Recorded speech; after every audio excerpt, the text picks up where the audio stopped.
సోదర మహేశ్వరరా, ఆధ్యాత్మిక ప్రియులారా, విశ్వకారుణ్యమూర్తి, జగత్ ప్రవక్త, ఆదర్శమూర్తి ముహమ్మద్ సల్లల్లాహు సల్లం గారు ఒక సందర్భంలో తమ సహచరులు కూర్చొని ఉన్న సమయంలో ప్రళయకాలం దగ్గరలో జరిగే కొన్ని విషయాలు తెలుపుతూ ఆ దుర్మార్గుడైన శాపగ్రస్తుడైన దజ్జాల్ రాకడ గురించి తెలియజేయడం జరిగింది. మరి సోదర మహాశలరా, కొన్ని రోజుల నుంచి మనము ప్రపంచవ్యాప్తంగా చూసినట్లయితే ఫలస్తీనా, సిరియా, ఇజ్రాయెల్ అనే దేశాలలో జరిగే సంఘటనలు చాలా రోజుల నుంచి మనము గమనిస్తూ ఉన్నాము. మరి సిరియా దేశానికి సంబంధించి ప్రళయకాలం దగ్గరలో జరిగే చాలా విచిత్రమైన విషయాలు, జరగబోయే సంఘటనలు విశ్వకారుణ్యమూర్తి జగత్ప్రవక్త సల్లల్లాహు అలైహి వసల్లం గారు చాలా విషయాలు చెప్పడం జరిగింది. అయితే నేను ఈ రోజు మీ ముందు కొన్ని విషయాలు తెలిపే ప్రయత్నం చేస్తాను. మరి ఎప్పుడైతే సిరియా దేశంలో దుర్మార్గం జరుగుతూ ఉందో, అంటే ఆనాటి సరిహద్దులు వేరుగా ఉండేటి. పాలస్తీనా దేశము అంటే జోర్డాను, పాలస్తీనా, సిరియా, లెబనాను, ఈజిప్ట్ దేశంలోని కొన్ని ప్రాంతాలు కూడా పాలస్తీనా దేశంలో భాగంగా ఉండేటి. మరి ఈ రోజు అక్కడ పరిపాలనా వ్యవస్థ చిన్నాభిన్నం కావడము, ప్రపంచ శక్తులన్నీ అక్కడ భూమికూడి శక్తినంతటిని ఉపయోగించి అక్కడ దుర్మార్గాలు చేయడము, ఇవన్నీ కూడా మనము ఈరోజు చూస్తూనే ఉన్నాము. మరి ఇటువంటి సందర్భంలో దజ్జాల్ అనే దుష్ట శక్తి, ఒక అవిశ్వాసి, ఒక దుర్మార్గుడు ప్రపంచంలో బయలుదేరుతాడు. తనను దైవంగా, ప్రభువుగా విశ్వసించాలని బలవంతం చేయడం జరుగుతుంది. బలహీన విశ్వాసులు ఎవరైతే ఉన్నారో వారందరూ అతనిని విశ్వసిస్తారు. అతను ఆ విధంగా ప్రపంచవ్యాప్తంగా వస్తూ చాలా మంది ప్రజలు అతని మాయల వలలో పడి అతన్ని దేవునిగా విశ్వసిస్తారు. దేవునిగా విశ్వసించిన వారికి అతను మేలు చేస్తాడు. అతన్ని తిరస్కరించిన వారికి కష్టాలు, కడగండ్లకు గురి చేస్తాడు. అతనికి అమితమైన శక్తి సామర్థ్యాలను కారుణ్య ప్రభు అయిన దైవము అనుగ్రహించి ఉంటాడు. అతను ఒంటి కన్ను కలిగి ఉంటాడు. అతని నుదుటి భాగంలో కాఫిర్, అవిశ్వాసి అనే అక్షరాలు రాసి ఉంటాయి. చదువు వచ్చిన వ్యక్తి గాని, చదువు రాని వ్యక్తి అయినా గాని ఆ వాక్యాన్ని చదివి అర్థం చేసుకోగలుగుతాడు అని విశ్వకారుణ్యమూర్తి జగత్ప్రవక్త ముహమ్మద్ సల్లల్లాహు అలైహి వసల్లం గారు తెలియజేయడం జరిగింది. అదే విధంగా ఈ దుర్మార్గుని యొక్క దుర్మార్గాలు ప్రవక్తలందరూ హెచ్చరిక చేశారు అని కూడా ప్రవక్త గారు తెలియజేయడం జరిగింది.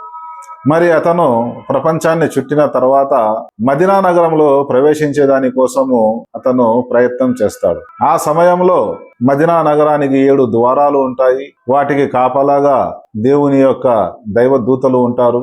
ఆ దైవదూతల కాపలా కారణంగా అతను మదీనా నగరంలో ప్రవేశించలేకపోతాడు. ఆ విధంగా అతను ఆ మదీనా సామీప్యంలో ఉహదు కొండ ఏదైతే ఉందో అక్కడ అతను తిష్ట వేస్తాడని, ఆ సమయంలో మదీనా నగరంలో 3 దఫాలుగా మదీనా నగరంలో భూ ప్రకంపనలు వస్తాయని, ఆ భూ ప్రకంపనల కారణంగా కపట విశ్వాసులు, బలహీన విశ్వాసులు ఎవరైతే ఉన్నారో వారు మదీనా నగరం నుంచి బయటికి వచ్చి అతన్ని ప్రభువుగా విశ్వసిస్తారని ప్రియ ప్రవక్త ముహమ్మద్ సల్లల్లాహు అలైహి వసల్లం గారు తెలియజేయడం జరిగింది. మరి మిగిలిన బలమైన విశ్వాసులు ఎవరైతే ఉన్నారో ఆ విశ్వాసులలో నుంచి ఒక వీర విశ్వాసి ఆ మదీనా నగరం నుంచి బయటికి వచ్చి ఆ దజ్జాల్ వద్దకు కలిసేదానికి వెళ్తాడు. అప్పుడు అతని బాడీగార్డులు అతన్ని పట్టుకొని, ఎక్కడికి వెళ్తున్నావు నువ్వు అంటే, దజ్జాల్ని కలిసేదానికి అని చెప్పినప్పుడు, నీకు అంత స్తోమత ఉందా మా యజమానితో కలిసేదాని కోసము? ముందు ఆయనను నువ్వు ప్రభువుగా నమ్మావా అని అడగడం జరుగుతుంది. నేనెందుకు నమ్ముతాను?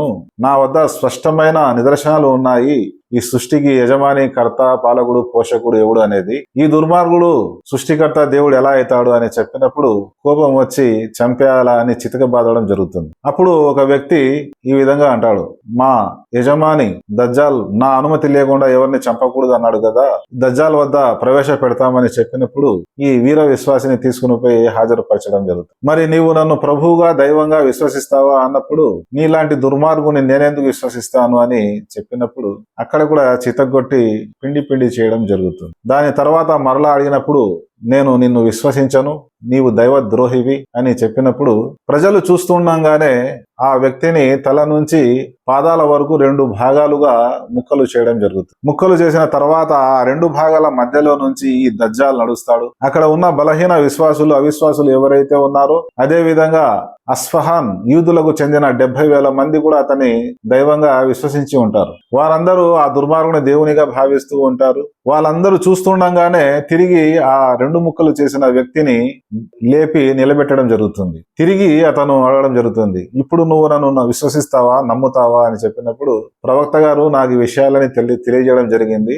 ఇప్పుడు నువ్వు నాకు ఎటువంటి నష్టం చేయలేవు, నీవు దుర్మార్గుడవు, దేవుని యొక్క శత్రువు నువ్వు అని ఆ వ్యక్తి చెప్పినప్పుడు ఇతన్ని చంపండి అని సైనికులకు ఆజ్ఞాపించినప్పుడు గొంతు కోసే ప్రయత్నం చేసినప్పుడు దైవము అతని మెడను గొంతును ఇత్తడితో తయారు చేసిన ఒక లోహము మాదిరి గట్టిపరుస్తాడన్నమాట. వారు గొంతు కోయాలన్నా గానీ కోయలేరు, పగలగొట్టాలన్నా గానీ పగలగొట్టలేరు, ఏ విధంగా చంపాలన్నా గానీ వారు చంపలేరు అన్నమాట. అప్పుడు దజ్జాల్ అగ్రహోదగ్ధుడై అతని రెండు కాళ్ళు పట్టుకొని ఈడ్చి అగ్నిగుండంలో వేయడం జరుగుతుంది. అంటే అతని అగ్నిగుండం అనేది ఏదైతే ఉందో, నరకం అనేది ఏదైతే ఉందో అది స్వర్గమై ఉంటుందని, అతడు చూపించే ఆశలు ప్రలోభాలు స్వర్గం అనేది ఏదైతే ఉందో అది నరకమై ఉంటుందని విశ్వకారుణ్యమూర్తి జగత్ ప్రవక్త ముహమ్మద్ సల్లల్లాహు అలైహి వసల్లం గారు ఆ వీర విశ్వాసి గురించి ప్రశంసిస్తూ ఆ దజ్జాల్ విసిరివేసిన వీర విశ్వాసి స్వర్గంలోకి వెళ్లిపోవడం అనేది జరిగిందని తెలియజేయడం జరిగింది. ఈ విధంగా దజ్జాల్ కు సంబంధించి ఇంకా చాలా విషయాలు ఉన్నాయి. ఏవైతే విషయాలు చెప్పామో విశ్వసించే సౌభాగ్యం కలగదని వేడుకుంటున్నాను.